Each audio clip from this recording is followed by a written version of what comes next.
నమస్తే welcome to four sights TV news blaze బులెటిన్ల ముందుగా హెడ్లైన్స్ చూద్దాం. మావోయిస్టుల దుశ్చర్య, పోలీసుల తనిఖీలు.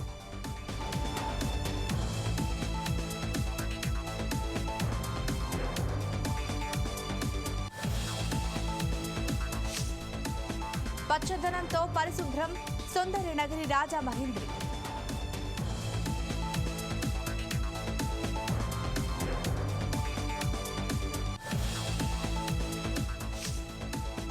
క్షీరసాగర్ రైతులకు న్యాయం, గజ్వేల్ భూములపై విచారణ.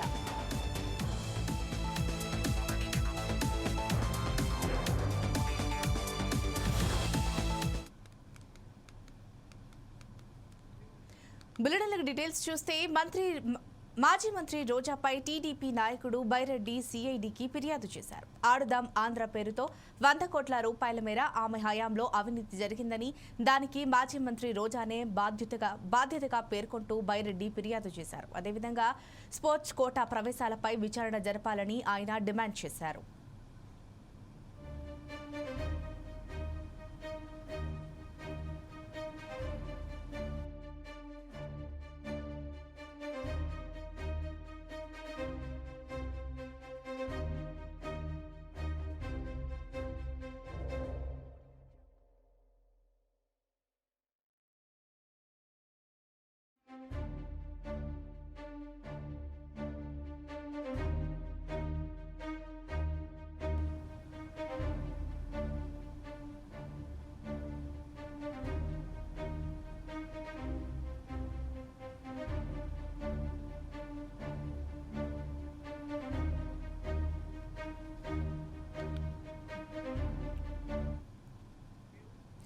మాజీ మంత్రి రోజాపై టీడీపీ నాయకుడు బైరెడ్డి సిఐడికి ఫిర్యాదు చేశారు. ఆడుదాం ఆంధ్ర పేరుతో 100 కోట్ల రూపాయల మేర ఆమె హయాంలో అవినీతి జరిగిందని, దానికి మాజీ మంత్రి రోజానే బాధ్యురాలిగా పేర్కొంటూ బైరెడ్డి ఫిర్యాదు చేశారు. అదేవిధంగా స్పోర్ట్స్ కోటా ప్రవేశాలపై విచారణ జరపాలని ఆయన డిమాండ్ చేశారు. దీనికి సంబంధించిన మరింత సమాచారం మా విజయవాడ ప్రతినిధి వెంకటకృష్ణ అందిస్తారు. చెప్పండి వెంకటకృష్ణ. ఝాన్సీ, గత ప్రభుత్వంలో మంత్రులు చేసిన అవతవకలన్నీ కూడా ఒక్కొక్కటిగా బయటకు తీస్తున్నారు. నూతన ప్రభుత్వం టీడీపీ ప్రభుత్వం ఏర్పడుతుంటూ గతంలో చేసిన మంత్రులు చేసిన అవతవకలను వాటన్నిటి మీద దృష్టి సారించారు. ఆ విధంగానే శాప్ మాజీ చైర్మన్ బైరెడ్డి సిద్ధార్థ్ రెడ్డితో కలిసి మాజీ క్రీడల మంత్రి ఆర్కే రోజా చేసిన స్కామ్స్ అన్ని కూడా బయట పెడుతూ వచ్చారు. ఆ విషయమై సీఎం అత్యాపాత్య సంఘం సీఈఓ ఆర్డి ప్రసాద్ ఈ రోజున సిఐడికి ఫిర్యాదు చేస్తూ వచ్చారు. ఆడుదాం ఆంధ్ర సీఎం కప్పుల పేరుతో క్రీడా శాఖ మంత్రి మాజీ మంత్రి ఆర్కే రోజా షాప్ మాజీ చైర్మన్ బైరెడ్డి సిద్ధార్థ రెడ్డితో కలిసి అవతవకలకు పాల్పడ్డారని కూడా ఆయన ఫిర్యాదు చేయడం జరిగింది. అయితే ఏదైతే ఈ విషయాలన్నింటిలో కూడా వాళ్ళు 100 కోట్లకు పైగా వాళ్ళైతే అక్రమాలకి అయితే పాటుపడ్డారని ఈ నెల 11వ తేదీన అదనపు డీజీపీ కూడా ఫిర్యాదు చేశారు. ఆ విషయాన్ని కూడా ఈ రోజున నిన్న బహిర్గతం చేస్తూ వచ్చారు. అన్ని జిల్లాల్లో కూడా డిఎస్డిఓలపై కూడా ఈ సందర్భంగా విచారణ జరపాలని, శాప్ ఉన్నతాధికారులు శాప్ ఎండీల పైన కూడా విచారణ జరపాలని కూడా వారి ఫిర్యాదులు కోరటం జరిగింది. క్రీడా కోట ద్వారా కూడా మెడికల్, ఇంజనీరింగ్, ట్రిపుల్ ఐటీ ప్రవేశాలు పొందిన వారిపైన కూడా విచారణ చేపట్టాలన్నారు. ఎందుకంటే ఆ రోజున అవకతవకలకు పడి కొంత అమౌంట్ తీసుకొని ఇవన్నీ కూడా ఈ నియామకాలన్నీ కూడా చేపట్టారని కూడా ఈ ఇంజనీరింగ్, మెడికల్, ట్రిపుల్ ఐటీలో ప్రవేశాలకి వీళ్ళు పాల్పడ్డారన్న విషయం కూడా ఇక్కడ వీళ్ళైతే ఆరోపణ చేస్తున్నారు. అదే దానికి సంబంధించిన దస్త్రాలన్నీ కూడా ఇప్పుడు సీజ్ చేయాలన్నారు. అయితే ఇటీవల కాలం చూసాం. ఇటీవల కాలంలో ఫైబర్ నెట్లు కానీ కొన్ని కీలకమైన శాఖల్లో ఫైల్స్ అన్ని కూడా దహనం చేస్తూ వచ్చారు. కనుక అది ముందు జాగ్రత్త తీసుకొని దీనికి సంబంధించిన దస్త్రాలని కూడా సీజ్ చేయండి అని కూడా ఫిర్యాదులో విన్నవిస్తూ వచ్చారు. 5 ఏళ్ల కాలంలో శాప్ ఇంజనీరింగ్ విభాగం అధికారులు చేపట్టిన పనులు కూడా చాలా అవతవకలు ఉన్నాయని, వాటిని కూడా పరిశీలించాలని కూడా ఈ కంప్లైంట్ తెలియజేస్తూ వచ్చారు. ఈ సమావేశంలో మోడర్న్ కోక సంఘ అధ్యక్షుడు అప్పల స్వామితో కూడా కలిసి ఈ ప్రసాద్ ఏదైతే అత్యాపాత్య సిఎండి ఉన్నారో సీఈఓ ఉన్నారో ఆర్డి ప్రసాద్ ఈ ఫిర్యాదు చేయడం జరిగింది. ఈ విషయం కూడా సిఐడి ఈ కేసును టేకప్ చేయడం జరిగింది. Jhansi. Thank you Venkatakrishna.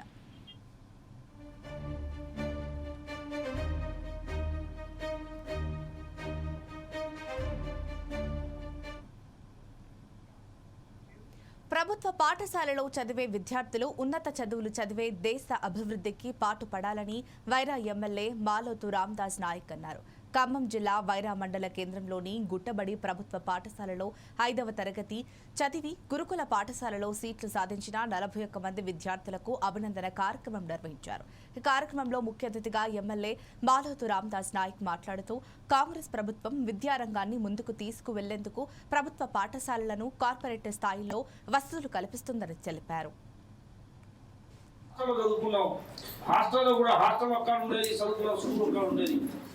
Intermediate వరకు నడిచే చదువుకున్నాం. ఈరోజు ఆ పరిస్థితి లేదు. పిల్లల కాలు కూడా మట్టి అంటకుండా తల్లిదండ్రులు చదివిస్తున్న పరిస్థితులని, ఆటోలని, బస్సులని, అవన్నీ లేకపోతే సైకిల్ మోడలని ఇలాంటి సౌకర్యం వచ్చింది. కాబట్టి పిల్లలు పెద్దలు చెప్పారు, అందరూ ఉదాహరణలో తీసుకోవాలి. ఇది మామూలు పాఠశాల కాదు, ఇది గుట్టబడి అంటే మామూలు పాఠశాల కాదు. ఇది దీనికి ఒక చరిత్ర సృష్టించారు ఓ పెద్ద మనిషి దుర్గన్న. పంచాయతీ సర్పంచ్ అయ్యిండు, ఇప్పుడు జిల్లా కాంగ్రెస్ ప్రెసిడెంట్ అయ్యిండు. ఈ రాష్ట్ర ముఖ్యమంత్రిగా కొద్దిగా పోయింది. ఉప ముఖ్యమంత్రి ఈ ప్రాంత వాసి లక్ష్మీపురంలో జన్మించిన భట్టి విక్రమార్క గారు. మరి ఈ చదువు ఇక్కడ దీని ముహూర్తం అటువంటిది అయ్యారు, దీని ముహూర్త బలం, దీని పేరు అటువంటిది. కాబట్టి ఇవాళ ఉప ముఖ్యమంత్రి రాష్ట్రాన్ని ఏలుతున్న నాయకుడు భట్టి విక్రమార్క గారి పాఠశాలలో చదువుకున్న అంటే మాటలు కాదు. ఈ పాఠశాల పేరు, ప్రతిష్ట, గౌరవం పెంచే విధంగా ఇవాళ వివిధ రకాల హోదాల్లో కూడా బయట ఉద్యోగాలు చేస్తున్నారు. మంచి ధనవంతులైనరు, పెద్ద పెద్ద ఉద్యోగాలు చేస్తున్నారు, వ్యాపారాలు చేస్తున్నారు. కాబట్టి చదువుకున్న ఇప్పుడున్న పిల్లలందరూ కూడా పెద్ద ఎత్తున కష్టపడాలి. ఇవాళ డబ్బులు ఎన్ని భూములున్నా అవి ఆస్తులు కావు, చదువే మనకు పెద్ద ఆస్తి. తల్లిదండ్రులు కూడా ప్రధానంగా మనవి చేస్తా ఉన్నా, పిల్లల్ని చదివిస్తే మీరు వాళ్ళకు ఒక 10 ఎకరాలు 20 ఎకరాలు ఇచ్చినట్టే. వాళ్ళని కష్టపడి ఇబ్బంది పడి గట్టిగా చదివించాలని మీ అందరికీ మనవి చేస్తూ, అన్ని విషయాలు మనం సీతారామరావు చెప్పాడు, దుర్గాన చెప్పాడు. కాబట్టి మా పట్టు మేమందరం కూడా ప్రభుత్వ పాఠశాల చదివి వచ్చిన వాళ్ళనే. సిద్దిపేట జిల్లా గజ్వేల్ ప్రాంత క్షీరసాగర్ రైతులకు వెంకట్రామరెడ్డి భూములు 30 రోజుల్లో తిరిగి ఇవ్వకపోతే ఎంతవరకైనా పోరాటం చేస్తామని మెదక్ ఎంపీ రఘునందన్ రావు అన్నారు. రెవెన్యూ మంత్రి శ్రీనివాస్ రెడ్డికి, సీఎం రేవంత్ రెడ్డికి చిత్తశుద్ధి ఉంటే వెంకట్రామరెడ్డి లాక్కున్న గజ్వేల్ భూములపై విచారణ జరిపించాలని డిమాండ్ చేశారు. కాళేశ్వరం ప్రాజెక్టుపై అవినీతి జరిగిందన్న రేవంత్ రెడ్డి నేటికి దానిపై ఎలాంటి చర్యలు తీసుకోలేదన్నారు. సిద్దిపేట పట్టణంలోని బీజేఆర్ చౌరస్తా నుంచి ముస్తాబాద్ చౌరస్తా వరకు నిర్వహించిన విజయోత్సవ ర్యాలీలో మెదక్ ఎంపీ రఘునందన్ రావు పాల్గొన్నారు. మల్లన్నసాగర్లో ఒక రైతు పేరు మల్లారెడ్డి అని ఒక రైతు, ఎవరు కూడా సాగు కోరుకోడు. తన చితి ఇంటి సూరు వాసాలు దురాలు మొగురాలు నింపి ఇంట్లో గచ్చు ఉంటాయి కదా, గచ్చుల తన చితి తాను వేసుకొని ఆత్మహత్య చేసుకున్నటువంటి మల్లారెడ్డి గారికి అంకితం ఇవ్వాలి మరి ఈ గెలుపురు. ఎందుకంటే అసంతోళ్ళ ఉసురు ఎసంటానికి తాకుతుందంటే ఒక ఇసంటానికి తాకుతుంది. పైసలు ఉన్నాయనే అహంకారంతో పోలీసులను పెట్టి రాత్రి మీడియాలు రాకుండా జామర్లు పెట్టి ఇదేదో నిజాం నవాబుకి ఎస్టేట్ లాగా సిద్దిపేట జిల్లాను పాలించిన మూర్ఖులందరికీ కూడా ఈ ఎన్నిక ఫలితం ఒక గుణపాఠం అనేది మీరు దయచేసి వాళ్ళందరికీ చెప్పాలి. ఏ డబ్బు అనేటువంటి అహంకారంతో వెంకట్రామరెడ్డిని అడ్డం పెట్టుకొని హరీష్ రావు విర్రవీగిండో వాళ్ళ ప్రతి పైసకి లెక్క బరాబరి సిద్దిపేట చౌరస్తాల, అంబేద్కర్ చౌరస్తాల వాళ్ళతో లెక్క చెప్పిస్తాం. అభినందన అనేటువంటి దుబాకలు కనబడకుండా చేస్తా అని పైసలు పెట్టి, పోలీసు వాళ్ళని పెట్టి, రాత్రిళ్ళు ఓటులకు నోట్లను వంచి తాత్కాలికంగా రఘునందన్ నోడలు కొట్టమని రిలాక్స్ అయ్యారు కొంతమంది. లోకల్ బాడీ సెలక్షన్లు పెట్టే ధైర్యం ఈ ప్రభుత్వానికి అయితే కనబడతలేదు. ఎట్లా సమర్థించుకుంటాడంటే 14 గెలుస్తామన్నాడు ఎంపీలు. ఎన్ని గెలుస్తామన్నాడు? 14 గెలుస్తామన్నాడు. బీజేపీ వాళ్ళు 7.5 అన్నాడు. 10 రోజులైనాక బీజేపీ వాళ్ళు బీఆర్ఎస్ వాళ్ళు కలిసి అన్నాడు. వాళ్ళు 8 పంచుకున్నారు, వీళ్ళు 8 పంచుకున్నారు అన్నాడు. అంత అయిపోయి డబ్బాలు ఇప్పినాక ఏం కనబడ్డదంటే ఆయన సిట్టింగ్ సీట్ మల్కాజ్గిరి ఓడిపోయిందా? ఆయన సొంత ఊరు మహబూబ్ నగర్ మహబూబ్ నగర్ ఎంపీ ఓడిపోయిందా? ఆయన ఇన్ఛార్జ్ తీసుకున్నాడు చేవెళ్ళ పార్లమెంట్, అది ఓడిపోయిందా? అప్పుడు ఈ 3 జాగాలలో కొట్టింది ఎవరు? ఏం జెండా కొట్టింది? అంటే పాత ముఖ్యమంత్రిని పొందబెట్టినాం, కొత్త ముఖ్యమంత్రిని కూడా పొందబెట్టినాం. విద్యార్థుల భవిష్యత్తు తీర్చిదిద్దే తమకు విశాఖ ఉక్కు యాజమాన్యం భవిష్యత్తు లేకుండా చేస్తోందని ఉక్కు విశాఖ విమల విద్యాలయం ఎయిడెడ్ పాఠశాల ఉపాధ్యాయులు ఆవేదన చెందుతున్నారు. ఉక్కు యాజమాన్యం మొండి వైఖరిని నిరసిస్తూ పాఠశాల ఎదుట ఉపాధ్యాయులు నిరసన తెలియజేశారు. దాదాపు 40 సంవత్సరాల పాటు విద్యార్థులకు ప్రతిభ పాఠాలు నేర్పిస్తున్న తమపై ఉక్కు యాజమాన్యం జీతాల్లో కోత విధించి కక్ష సాధింపు చర్యలకు పూనుకుందని ఆందోళన చెందుతున్నారు. అర్ధంతరంగా విధుల నుండి తొలగించే ప్రయత్నం చేయడం ఉక్కు యాజమాన్యానికి సమంజసం కాదన్నారు. ఇప్పటికైనా విద్యాశాఖ అధికారులు తమకు న్యాయం చేయాలని అంటున్న విశాఖ విమల విద్యాలయం ఉపాధ్యాయులతో మా Uttarandhra regional coordinator Chandu face to face. ఉక్కు ఎయిడెడ్ పాఠశాలలో ఉపాధ్యాయులుగా ఉన్నటువంటి తమకు అర్ధాంతరంగా నిలిపివేశారంటూ కూడా ఉపాధ్యాయులంతా కూడా ఆందోళన బాట పట్టిన పరిస్థితి కనిపిస్తుంది. ప్రస్తుతం విశాఖ ఉక్కు సెక్టర్ 6లో ఉన్నటువంటి విశాఖ విమల విద్యాలయం వద్ద మనం ఉన్నాం. ప్రస్తుతం ఇక్కడ ఉన్నటువంటి పరిస్థితి చూసుకుంటే ఉపాధ్యాయులంతా కూడా విద్యార్థుల భవిష్యత్తు కోసం ఆరాటపడుతున్న తమకు తమ భవిష్యత్తే లేకుండా ఆర్ఐఎన్ఎల్ చేసిందంటూ కూడా ఆందోళన చేస్తున్న పరిస్థితి కనిపిస్తూ ఉంది. ప్రస్తుతం మనతో పాటు ఉపాధ్యాయురాలు కూడా ఉన్నారు మనతో పాటు. వారిని అడిగి తెలుసుకుందాం. మేడం గారు, అసలు ఏం జరిగింది? మీరు ఎందుకు అసలు ఈరోజు ఈ పోరాట బాట పట్టారు? సార్, చెప్పేది ఏముందంటే, మాకు రావాల్సిన జీతభత్యాలు ఎన్నాళ్ళు ఉద్యోగంలో మమ్మల్ని ఉంచి ఇప్పుడు సడన్గా మాకే ముందుగా ఉత్తర్వు ఏమీ ఇవ్వకుండా సడన్గా మమ్మల్ని ఉద్యోగం నుంచి తీసేసి మీరు మా ఇష్ట ప్రకారంగా మీరు పనిచేస్తే చేయండి, లేకపోతే వద్దు అని మమ్మల్ని బయట పెట్టేశారు సార్. మీరు చెప్పండి, అసలు ఏం జరిగింది? మీరు ఎందుకు ఇక్కడ కూర్చొని ధర్నా చేస్తున్నారు? అసలు ఏం జరిగింది అనుకుంటున్నారు? మీకు ఎలాంటి న్యాయం కావాలని మీరు కోరుకుంటున్నారు చెప్పండి. తప్పనిసరిగా లాస్ట్ రెగ్యులర్ ఎంప్లాయీ రిటైర్ అయినంత వరకు మాకు ఎలాంటి కోతలు లేకుండా మా జీతభత్యాలు చెల్లించాలి. ఆర్ఐఎన్ఎల్ తిరిగి ఎంఓఏ యథావిధిగా చేసుకుని మాకు ఎలాంటి కోతలు లేకుండా మా జీతభత్యాలు చెల్లించాలి. మీరు ఎంతకాలంగా ఇక్కడ ఉపాధ్యాయురాలుగా కొనసాగుతున్నారు? 4 ఏళ్లుగా నేను చేస్తూ ఉన్నాను ఉద్యోగం ఇక్కడ. మా అందరి సర్వీసు 33, 34, 35. మీరు చెప్పండి, అసలు ఏం జరిగింది అనుకుంటున్నారు? అసలు మీకు ఎలా న్యాయం కావాలని కోరుకుంటున్నారు? ఆర్ఐఎన్ఎల్ ఏం చెప్తుంది? ఆర్ఐఎన్ఎల్ ఇప్పుడు మా జీతభత్యాల్లో కోత పెట్టి కంప్లీట్గా మేనేజ్మెంట్ వాళ్ళ ఫండ్స్తో రన్ చేయమని చెప్పినట్టుగా తెలిసిందండి. సార్, మీరు చెప్పండి, అసలు సార్ అయితే ఒక ఫ్లెక్సీ కూడా పట్టుకోవడం జరిగింది. తెలుగు మీడియంని కాపాడాలంటూ కూడా ఉపాధ్యాయులు అయితే ఉన్నారు. ప్రస్తుతం తెలుగు మీడియంని తొక్కువేస్తున్నారంటూ కూడా వీరంతా కూడా ఆందోళన వ్యక్తం చేస్తున్న పరిస్థితి కనిపిస్తుంది. సార్, మీరు చెప్పండి, అసలు ఏం జరిగింది? మీరు ఎందుకోసం ఇక్కడ ధర్నా చేస్తారు? తెలుగు మీడియం మాకు స్టీల్ ప్లాంట్ వారు స్టేట్ గవర్నమెంట్ నామ్స్ ప్రకారం జీతాలు ఇచ్చేవారు సార్. కానీ ఈ నెల నుండి మాకు జీతాలు లేవు సార్. అందువల్ల మేము ఎవరైతే స్టీల్ ప్లాంట్ వాళ్ళు ఫైనాన్షియల్ సపోర్ట్ ఇవ్వాలన్నారో ఆ విషయాన్ని వీళ్ళకి తెలియజేయడంతో వీళ్ళందరూ కొంచెం ఆందోళన చెందడం అనేది జరిగింది. ఇప్పుడు వాళ్ళు మిగతా పిల్లలు మిగతా టీచర్స్తోన స్కూల్ రన్ చేస్తున్నారు. స్కూల్ అయితే క్లోజ్ అవ్వలేదు, బట్ ఇష్యూస్ ఉన్నాయి. ప్లాంట్ వాళ్ళతో డిస్కషన్కి ఫాదర్స్ కూడా వెళ్ళున్నారు. వాళ్ళు రాగానే అసలు ఆ డిస్కషన్స్ ఎలా జరుగుతున్నాయి, ఏంటి, వీళ్ళ మోడ్ ఆఫ్ అపాయింట్మెంట్ ఏంటి, ఇవన్నీ కూడా చూడాల్సి ఉంది. కాబట్టి కంప్లీట్ నివేదిక మేము అధికారులకి సమర్పిస్తాం. విద్యార్థుల కంగారేం లేదండి. విద్యార్థులకి ఎటువంటి ఇదేం లేదు, ప్రత్యామ్నాయం ఏర్పాట్లు 2 సంవత్సరాల పాటు కొనసాగుతుందంటూ కూడా కొన్ని మాటలు మాత్రమే దీనికి సంబంధించినటువంటి లీజ్ అగ్రిమెంట్ పెంచారు, రెన్యువల్ కూడా చేసుకున్నారు. దానికి సంబంధించి 2 ఏళ్ళ తర్వాత మళ్ళీ ఆగిపోతుందని అంటున్నారు. ఇది 2 ఏళ్ల పాటు కొనసాగుతుందా, 2 ఏళ్ళ తర్వాత కూడా కొనసాగుతుంది? అది మనం ఎట్లా చెప్తామా? 2 ఏళ్ళ వరకు ఇది స్కూల్ క్లోజ్ చేసే ఉద్దేశం అయితే వీళ్ళకి కూడా లేదు. ఫాదర్ మాకు చెప్పిన ప్రకారంగా అయితే స్కూల్ క్లోజ్ చేసే ఉద్దేశం వాళ్ళకి లేదు. మేడం గారు, అంటే గతంలో కాలానికి ఒకసారి మాత్రమే జరిగింది, ప్రస్తుతం 2 ఏళ్ళ కాలమే జరిగింది. మరి మిగతా 2 ఏళ్ళ కాలం ఇచ్చారా మీకు? అవునండి, 2 ఏళ్ళనే చెప్పారండి.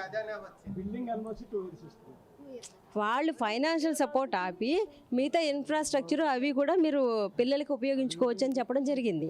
మనకి ప్లాంట్ వాళ్ళు ఇచ్చిన లెటర్ ద్వారా. అది 2022, 23 అది మరి పేపర్ చూడాలి, చూసి కానీ 23, 24 సంబంధించి కూడా షిప్యార్డ్ కళాశాల కూడా ఎయిడెడ్ పాఠశాలగా ఉంది. దాన్ని కూడా షిప్యార్డ్ కాలేజీని కూడా ఆఫ్ చేయడం జరిగింది. అంటే ఇదే నిరసన అక్కడ కొనసాగేదని కూడా చెప్తున్నారు. దీనిపైన వీరంతా కూడా ఆందోళన చెందుతున్నారు. పిల్లల విషయం అయితే భరోసా అయితే మేము డిపార్ట్మెంట్ విద్యాశాఖ తరఫున అయితే భరోసా ఇస్తున్నామండి. పిల్లలు తల్లిదండ్రులు కానీ పిల్లలు కానీ ఆందోళన పడక్కర్లేదు. ఇవన్నీ కూడా స్టేట్ గవర్నమెంట్ స్కూల్సే.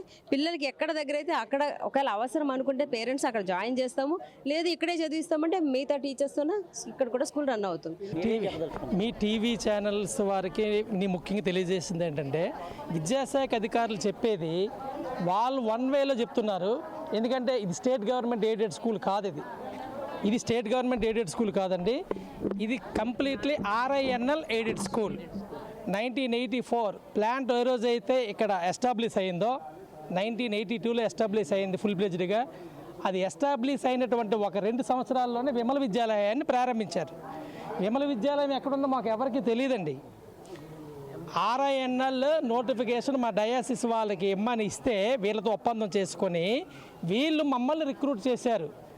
RINL అప్రూవల్తోనే కంప్లీట్గాను.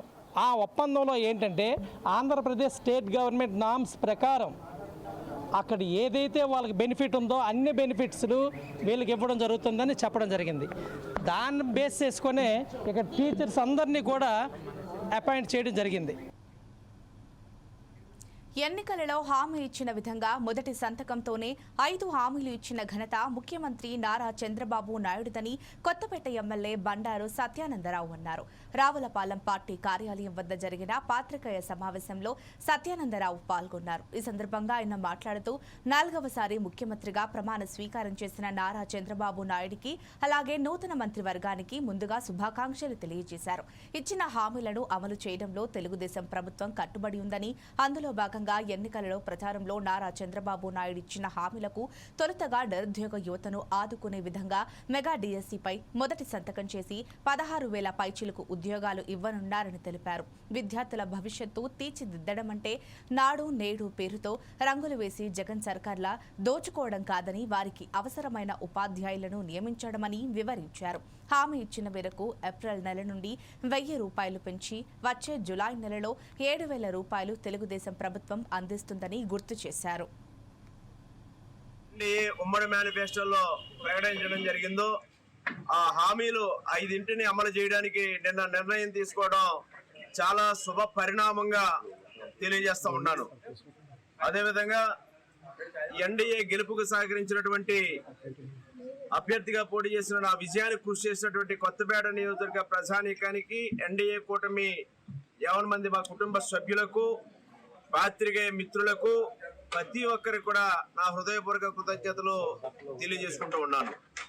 మరి నిన్నటి రోజున చంద్రబాబు నాయుడు గారు ప్రధానమైనటువంటి ఈ రాష్ట్ర యువతకు సంబంధించినటువంటి ప్రధానంగా మొట్టమొదటి సందంగా మెగా డిఎస్సి 16,347 ఉపాధ్యాయ పోస్టుల భర్తీకి నిన్న తొలి సంతకం చేయడం యువత పట్ల ఎన్డీఏ కూటమికి ఉన్నటువంటి చిత్తశుద్ధిని నేను తెలియజేస్తూ, ఏదైతే ఈనాడు నిరుద్యోగ యువత ఉపాధి ఉద్యోగ అవకాశాలు లేక విలవల్లాడుతూ ఉన్నారో, గత 5 సంవత్సరాలుగా ఏ విధంగా వారికి అవకాశాలు లేక ఏజ్ బార్ అయిపోయి ఇబ్బందులు పడి ఉన్నారో, వారికి ఉపయోగపడే రీతిలో ఒకేసారి అధికారంలోకి వచ్చిన వెంటనే ఈ యొక్క మెగా డిఎస్సికి శ్రీకారం చుట్టడం చంద్రబాబు నాయుడు గారికి, ఎన్డీఏ కూటమికి హృదయపూర్వకమైనటువంటి అభినందనలు తెలియజేసుకుంటూ ఉన్నాం. అదేవిధంగా ల్యాండ్ టైటిలింగ్ యాక్ట్, మరి ఈ యాక్ట్ పట్ల ప్రజల యొక్క ఆస్తులకు రక్షణ లేకుండా పోయింది అనేది ప్రజలందరూ కూడా భయభ్రాంతులకు గురవుతున్నటువంటి పరిస్థితుల్లో ప్రజల యొక్క భయాందోళనను గుర్తించి ఆనాడు ఏ విధంగా అధికారంలోకి వచ్చిన వెంటనే ఆ ల్యాండ్ టైటిలింగ్ యాక్ట్ రద్దు చేస్తారని ప్రకటించారో, అది 2వ సంతకంగా 2 ల్యాండ్ టైటిలింగ్ యాక్ట్ ను కూడా రద్దు చేయడం మరి రాష్ట్ర ప్రజల పట్ల చంద్రబాబు నాయుడు గారికి, ఎన్డీఏ కూటమికి ఉన్నటువంటి ఏ విధమైన చిత్తశుద్ధితో వారు చెప్పిన కార్యక్రమాన్ని పూర్తి చేశారని తెలియజేస్తారు. జయశంకర్ భూపాలపల్లి జిల్లాలో పోలీసులు అలర్ట్ అయ్యారు. ములుగు జిల్లాలో మావోయిస్టుల దుశ్చర్య నేపథ్యంలో కాళేశ్వరం అంతర్రాష్ట్ర వంతెన చెక్పోస్టు వద్ద కాళేశ్వరం ఎస్ఐ భవానీ సేన్ ఆధ్వర్యంలో విస్తృత వాహన తనిఖీలు నిర్వహిస్తున్నారు. ఇరు రాష్ట్రాల నుండి రాకపోకలు కొనసాగిస్తున్న వాహనాలను క్షుణ్ణంగా తనిఖీ చేసి వివరాలను అడిగి తెలుసుకుంటున్నారు. సమాచారం మాకు బహుమతి మీకు అనే మావోయిస్టుల ఫోటోలతో కూడిన కరపత్రాలను ప్రయాణికులకు చూపిస్తూ అవగాహన కల్పిస్తున్నారు. మావోయిస్టుల సమాచారం తెలియజేస్తే వారి పేర్లను గోప్యంగా ఉంచుతామని, నగదు బహుమతి అందజేస్తామని ఎస్ఐ భవానీ సేన్ పేర్కొన్నారు. కాళేశ్వరం పోలీస్ తరఫున ఈ కాళేశ్వరం పక్కన ఛత్తీస్గఢ్ మహారాష్ట్ర సరిహద్దు ఉన్నందున ఈ మావోయిస్టు కార్యకలాపాలు అటు ఉన్నందున ఇటు కొత్త వ్యక్తులు గారు వచ్చినా కానీ ఎవరైనా కొత్త వ్యక్తులు కాళేశ్వరం చుట్టుప్రక్కల గల బీరసాయిపేట, పలుగుల, పూసుకుపల్లి, బీరసాగర్ ఈ ఏరియాలో ఎవరైనా కొత్త వ్యక్తులు అడ్డంకం ఉన్న మావోయిస్టులు ఎవరైనా సహకరిస్తే వాళ్లకు తప్పనిసరిగా చట్టరీత్యా చర్యలు ఉంటాయి. మావోయిస్టు కార్యకలాపాలకు ఎవరు కూడా సాయం చేసినా వారిపై చట్టరీత్యా చర్యలు తీసుకుంటారు. అల్లూరు జిల్లా చింతపల్లి, కొయ్యూరు మండలాల్లో ICDS project director N Suryalakshmi పర్యటించారు. ఈ సందర్భంగా అంగన్వాడీ సెంటర్లో ఆటపాటలతో శారీరకంగానూ మానసికంగానూ ఉల్లాసంగానూ ఉన్న 5 సంవత్సరాలు పూర్తి చేసుకున్న చిన్నారులకు ICDS project director N Suryalakshmi చేతుల మీదుగా అంగన్వాడీ సర్టిఫికెట్లు అందజేశారు.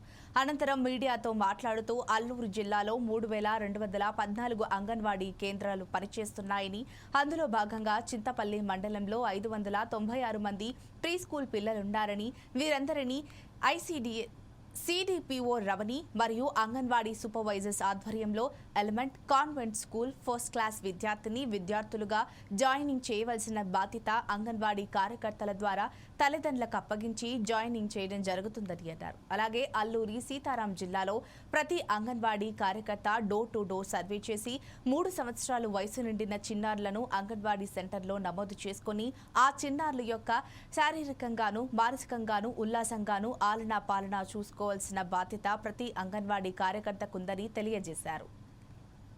ఏంటంటే మేము అన్ని అంగన్వాడీ కేంద్రాలు మాకు జిల్లాలో 3,214 అంగన్వాడీ కేంద్రాలు ఉన్నాయి. అందులో భాగంగా ఈరోజు చింతపల్లి మండలం అంగన్వాడీ కేంద్రం సందర్శించడం జరిగింది. ఇక్కడ పిల్లలు ప్రీ స్కూల్ పిల్లలు గ్రాడ్యుయేషన్ డే నిర్వహించడం జరిగింది. ఇందులో ఈ మండలంలో 596 మంది పిల్లలు 5+ చిల్డ్రన్ ఉన్నారు. ఈ 5 సంవత్సరాలు దాటిన పిల్లల్ని మా సిడిపిఓ గారు సూపర్వైజర్స్ అందరూ కలిపి మొత్తం ఈ స్కూల్స్లో జాయిన్ చేస్తారు ఈ సంవత్సరం. అదేవిధంగా మళ్ళీ మేము వారిని 3 years దాటిన పిల్లలందరినీ కూడా అంగన్వాడీ కేంద్రాల్లో నమోదు చేసుకోవడం చేయమని ఇన్స్ట్రక్షన్స్ ఇవ్వడం జరిగింది. ఇది ముఖ్యంగా పిల్లలకు ప్రీ స్కూల్ అనేది ఆటపాటల విద్య అంగన్వాడీ కేంద్రంలో భాగంగా జరుగుతుంది. 3 నుండి 6 సంవత్సరాలకి ఆ పిల్లలకు ఆటలు పాటలు విద్య నేర్పిస్తారు. పిల్లలు శారీరకంగా మానసికంగా ఎదగడానికి ఇదెంతో ఉల్లాసంగా ఉంటుంది, పిల్లలకి ఉపయోగపడుతుంది. పిల్లల్లో జ్ఞానం ఎక్కువగా పెంపొందించబడుతుంది. అదేవిధంగా తెలివితేటలు మెండుగా ఉంటాయి. పిల్లలకి సర్టిఫికెట్ కూడా ఇవ్వడం జరుగుతుంది. అందులో పిల్లలకి డేట్ ఆఫ్ బర్త్ అంగన్వాడీ కార్యకర్త ఏదైతే బర్త్ పుట్టినందుకు తీసుకున్నారో ఈ డేట్ ఆఫ్ బర్త్ కంటిన్యూ కొనసాగుతుంది. పిల్లలు అప్గ్రేడేషన్ చదివిన పై చదువుల వరకు ఈ డేట్ ఆఫ్ బర్త్ కన్ఫర్మ్ చేయబడుతుంది. కాబట్టి తల్లందరూ పూర్వ ప్రాథమిక విద్య సర్టిఫికెట్ను ఇస్తున్నాము. అది జాగ్రత్త భద్రపరచుకోవాల్సిందిగా కోరుచున్నాము. పిల్లలందరూ మంచిగా ఎందుకంటే స్కూల్స్కి వెళ్ళినప్పుడు చాలామంది కొత్తగా పిల్లలు ఏడవడం అటువంటి జరుగుతుంది. అంగన్వాడీ కేంద్రాల ద్వారా వెళ్ళిన పిల్లలు ఏడవకుండా ఆల్రెడీ అంగన్వాడీ కేంద్రంలో స్కూల్కి వెళ్ళడం అలవాటు అవుతుంది. కాబట్టి కాన్వెంట్స్ కానీ స్కూల్స్ కానీ వెళ్ళినప్పుడు మళ్ళీ అక్కడ ఎక్కువగా ఏది స్టడీస్ చెప్పినా సబ్జెక్ట్స్ యాడ్ చేసి పిల్లలు బాగా చదవడానికి అంగన్వాడీ కేంద్రాలు దోహదపడతాయి. ముఖ్యంగా ఏంటంటే రాజమహేంద్రవరంను కాలుష్యరహిత నగరముగా తీర్చిదిద్దేందుకు నగరపాలక సంస్థ అధికారులు సిబ్బంది పూర్తి స్థాయిలో మెరుగైన పారిశుద్ధ నిర్వహణ, శానిటేషన్ పక్కా ప్రణాళికతో నిర్వహించేలా కృషి చేయాలని రాజమండ్రి సిటీ నుంచి గెలుపొందిన శాసనసభ్యులు ఆదిరెడ్డి శ్రీనివాస్ సూచించారు. శుక్రవారం నగరపాలక సంస్థ కార్యాలయ సమావేశ మందిరంలో రాజమండ్రి నగరపాలక సంస్థ పరిధిలో నిర్వహిస్తున్న శానిటేషన్, డిజిటేషన్, షాగింగ్, స్టేయింగ్ నిర్వహణ వంటి అంశాలపై మున్సిపల్ కమిషనర్ కె దినేష్ కుమార్తో కలిసి ఆయన భవిష్యత్ కార్యాచరణపై అధికారులతో సమీక్షించారు. Municipal commissioner K Dinesh Kumar మాట్లాడుతూ కాలుష్యరహిత స్వచ్ఛమైన నగరంగా రాజమహేంద్రవరాన్ని తీర్చిదిద్దడంలో ప్రజాప్రతినిధులు అందిస్తున్న పలు సూచనలు, సలహాలను ఆచరణలోకి తీసుకుని అమలు చేస్తామని పేర్కొన్నారు. నగరపాలక సంస్థ, ప్రజారోగ్య, శానిటేషన్ అధికారులు, సిబ్బంది ప్రతి ఒక్కరూ నగర ప్రజలతో గౌరవ మర్యాదలతో చక్కని సత్ప్రవర్తన కలిగి ఉండాలన్నారు. పాయింట్ ఆఫ్ వ్యూ నుంచి కాంట్రిబ్యూట్ చేయడానికి, శానిటేషన్ కాంట్రిబ్యూట్ చేయడానికి చేసినటువంటి ప్రతి ఒక్కరికి కూడా నేను స్వాగతం పలుకుతా ఉన్నాను. మీ అందరికీ కూడా తెలుసు, మనకి మున్సిపల్ కార్పొరేషన్ అనగానే ముందుగా గుర్తొచ్చేది sanitation and water supply. So these are the basic activities ఒక నగరపాలక సంస్థగా మనం చేయాల్సినటువంటి యాక్టివిటీస్. సో రాజమండ్రి లాంటి నగరాన్ని ఒక సుందరమైనటువంటి నగరం కింద, అలాగే స్వచ్ఛ సర్వేక్షణ్ అంటే ప్రతి సంవత్సరం కూడా మన భారతదేశంలో ఉన్నటువంటి సిటీస్ అన్నింటినీ కూడా శానిటేషన్ పాయింట్ ఆఫ్ వ్యూ నుంచి గవర్నమెంట్ ఆఫ్ ఇండియా వారు ర్యాంక్స్ చేయడం జరుగుతుంది. సో ఆ ర్యాంకింగ్ లో మన యొక్క ర్యాంక్ ని ఇంప్రూవ్ చేసుకుంటా one of the cleanest city కింద తయారు చేయడమే మనందరి యొక్క లక్ష్యం. వాళ్ళు కూడా మనం అడగడం జరిగింది ఈ ప్రాసెస్ డ్యూ కోర్స్ లో మీరు కూడా సహకరించండి అని చెప్పడం, కానీ వాళ్ళైతే కొన్ని విషయాల్లో మనకి సహకరించలేదు. వాస్తవం కేసెస్ కట్టి అన్ని జరిగింది. ఇప్పుడు ప్రధానమైన సమస్య ఏంటంటే, ఇప్పుడు వెంకటేశ్వర నగర్ లాంటి వాష్ ఏరియాస్ అంటాం, అక్కడ కట్టడానికి 2-3 సైట్లు ఖాళీ ఉన్నాయంటే అవి వాటికి షెల్టర్ అయిపోతున్నాయి. సో మనకి వచ్చేది పుష్కరాలు అనేది మన అందరికీ తెలుసు. సార్ చెప్పినట్లుగా లాస్ట్ టైం 4 to 5 crores వచ్చాయి. ఈసారి ఎన్డీఏ ఉంది కాబట్టి అధికారంలో చంద్రబాబు నాయుడు గారు, గౌరవ ముఖ్యమంత్రి గారు దీనికి చాలా ప్రాధాన్యత ఇస్తారు. దీన్ని నెక్స్ట్ లెవెల్ తీసుకెళ్లాలని ఆలోచన ఉంటుంది. నా ఎక్స్పెక్టేషన్స్ ఏదైతే అబౌవ్ 6 crores వస్తారు పాపులేషన్ అన్నది నా ఆలోచన. అంటే అబౌవ్ 6 crores పాపులేషన్ వచ్చినప్పుడు మన నగరంలోనే కమిషనర్ గారు కూడా నిన్న చెప్పడం జరిగింది, దానికి మనం ప్రిపేర్డ్ గా ఉన్నామా, అంత పాపులేషన్ వస్తా ఉన్నారు అంటే దానికి చేయవలసిన మెజర్స్ ఏంటి. కామారెడ్డి జిల్లా బీర్కూర్ మండల పోలీస్ స్టేషన్ పరిధిలో బక్రీద్ పండుగ సందర్భంగా సాయంత్రం సమావేశం ఏర్పాటు చేశారు. గ్రామ పెద్దలతో కలిసి సిఐ సత్యనారాయణ పోలీస్ స్టేషన్లో సమావేశం నిర్వహించారు. ఈ సందర్భంగా వారు మాట్లాడుతూ బక్రీద్ పండుగను ముస్లిం సోదరులు సంతోషంగా జరుపుకోవాలని ఆయన సూచించారు. వెటర్నరీ డాక్టర్ సర్టిఫై చేయకుండా పశువులను వధించకూడదని, ఒకవేళ వధించినట్లయితే చట్టపరంగా చర్యలు తీసుకుంటామని అన్నారు. అక్రమంగా పశువులను తరలిస్తున్నట్లుగా సమాచారం వస్తే తమ దృష్టికి తీసుకురావాలన్నారు. చట్టాన్ని ఎవరూ కూడా చేతుల్లోకి తీసుకోవద్దన్నారు. కులమత భేదాలు లేకుండా తమ పండుగలను సామరస్యంగా జరుపుకోవాలని వారు కోరారు. ఏవైనా సమస్యలొస్తే 100కు డయల్ చేయాలని సూచించారు. బక్రీద్ సందర్భంగా అందరూ తెలియజేయాలి, ఈ బక్రీద్ పండుగ అనేది అందరూ సామరస్యంగా చేసుకుంటారు. ఒకవేళ మీకేమన్నా ఎద్దులు కానీ, ఏమైనా జంతువులు కానీ అక్రమంగా తరలిస్తున్నట్టు కానీ, లేదా అక్రమంగా వధిస్తున్నట్టు కానీ మీకు ఎలాంటి సమాచారం ఉంటే ముఖ్యంగా 100కు ఫోన్ చేయండి. లేకపోతే ఫస్ట్ మా పోలీస్ స్టేషన్ నెంబర్కు 8712686173 నెంబర్కు ఫోన్ చేయగలరు. వెంటనే మేము చట్టపరంగా చర్యలు తీసుకుంటామని, ఎవరు కానీ చట్టాన్ని చర్యలు తీసుకోకూడదు. అలాగే ముస్లిం సోదరులు కూడా తెలియజేయడం సమావేశం ఏర్పాటు చేయడం జరిగింది. ఈ బక్రీద్ సందర్భంగా అందరూ హిందూ, ముస్లిం అందరూ కలిసి ఈ పండుగను సామరస్యంగా చేసుకోవడం జరుగుతుంది. అలాగే ఎస్ఐసార్ గారు చెప్పారు, అక్రమంగా గోవులను ఎవరైనా తరలిస్తే కంపల్సరీ మాకు ఇంటిమేషన్ ఇవ్వండి, దాన్ని మేము కంపల్సరీ అడ్డుకుంటాం అని చెప్పి చేయడం జరిగింది. ఎందుకంటే హిందువులలో కూడా గోమాతని ఒక దేవతలాగా పూజిస్తారు కాబట్టి దాన్ని కూడా వీళ్ళు సహకరించి ఖచ్చితంగా అలాంటి జరగకుండా చూడాలని చెప్పేసి మేము ఆలోచిస్తున్నాం. అలాగే ఎస్ఐ సార్ కూడా, సిఐ సార్ కూడా చెప్తున్నారు, మీరు ఎక్కడైనా కానీ అక్రమంగా గోవులు కానీ ఏమైనా తరలించినట్టయితే ఇంటిమేషన్ మాకు ఇవ్వండి అని చెప్పేసి చెప్తున్నాం. సో మేము దానికి కూడా సార్ గారికి ఏమైనా అలా జరిగితే కంపల్సరీ ఇంటిమేషన్ ఇస్తాం. సార్ కూడా మాకు బాగా సపోర్ట్ చేస్తున్నారు. ఊళ్ళో పెద్ద మనుషులు మొత్తం కూర్చోండి ప్రశ్నిస్తున్నాం. అందరూ కలిసిమెలిసి ఇప్పుడు పండుగ కలిసిమెలిసి చేసుకుంటున్నాం. ఇప్పుడు కూడా కలిసిమెలిసి చేసుకుంటాం. అసలు ఫీలింగ్ మా బిల్కుల్ లేదు, ఇంకా రానియము. కోవూరు పట్టణంలోని ఎంపీడీఓ కార్యాలయంలో ఎమ్మెల్యే ప్రశాంతిరెడ్డి సమావేశం నిర్వహించారు. ఎన్నికలలో ఇచ్చిన హామీలను ముఖ్యమంత్రి చంద్రబాబు నాయుడు నెరవేర్చే దిశగా ముందడుగు వేశారని కోవూరు ఎమ్మెల్యే వేమిరెడ్డి ప్రశాంతిరెడ్డి అన్నారు. ప్రజల సంక్షేమం కోసం ముఖ్యమంత్రి నారా చంద్రబాబు నాయుడు ఎన్నికలకు ముందు ఎన్నో హామీలిచ్చారన్నారు. అయితే ఇచ్చిన హామీని ఆయన నిలబెట్టుకుంటూ 5 వాగ్దానాలపై సంతకం చేయడం సంతోషదాయకమన్నారు. నారా చంద్రబాబు నాయుడుతోనే రాష్ట్ర అభివృద్ధి సంక్షేమం సాధ్యమని చెప్పారు. తమను నమ్మి ఓటు వేసిన ప్రతి ఒక్కరికి ఆమె ధన్యవాదాలు తెలిపారు. అర్హులైన ప్రతి ఒక్కరికి సంక్షేమ పథకాలు అందేలా కృషి చేస్తామని చెప్పారు. వేమిరెడ్డి ప్రభాకర్ రెడ్డి గారి మీద నమ్మకంతో నా కోవూరు నియోజకవర్గ ప్రజలు ఇంత భారీ మెజారిటీతో గెలిపించినందుకు అందరికీ శిరస్సు వంచి నమస్కరిస్తున్నాను. అదేవిధంగా మీరే నమ్మకంతో నన్ను ఇంత భారీ మెజార్టీతో ఎమ్మెల్యేగా గెలిపించుకున్నారో నేను కూడా అదే నమ్మకంతో మీకు ఇచ్చిన మాటను నిలబెట్టుకుంటానని మీ అందరికీ మరోసారి చెప్పుకుంటున్నాను.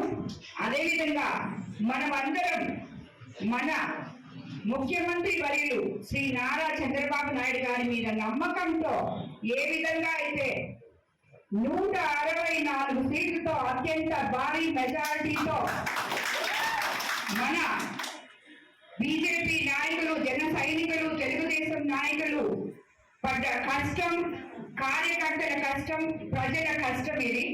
మీరందరూ ఏ విధంగా అయితే ఆయన మీద నమ్మకంతో గెలిపించారో అదే నమ్మకంతో చంద్రబాబు నాయుడు గారు మొన్న ముఖ్యమంత్రి కావడం జరిగింది, ప్రమాణ స్వీకారం చేయడం జరిగింది.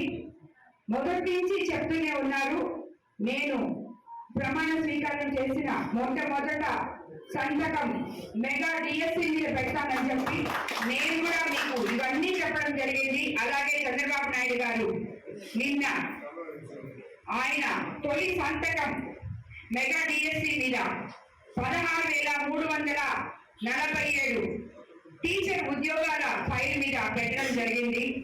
అదేవిధంగా ల్యాండ్ టైటిలింగ్ యాక్ట్ రద్దు చేస్తారని కూడా ఎలక్షన్స్ ముందు చంద్రబాబు నాయుడు గారు మనకందరికీ తెలియ.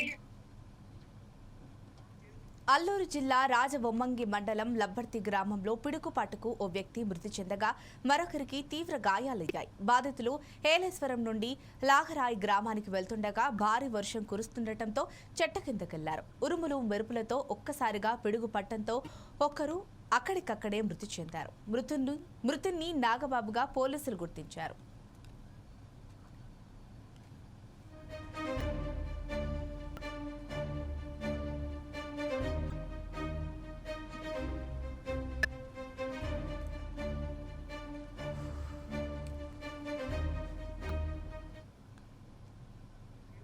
ఇవి ఇప్పటి వరకు అప్డేట్స్. మరిన్ని అప్డేట్స్ కోసం చూస్తూనే ఉండండి 4 Sides TV.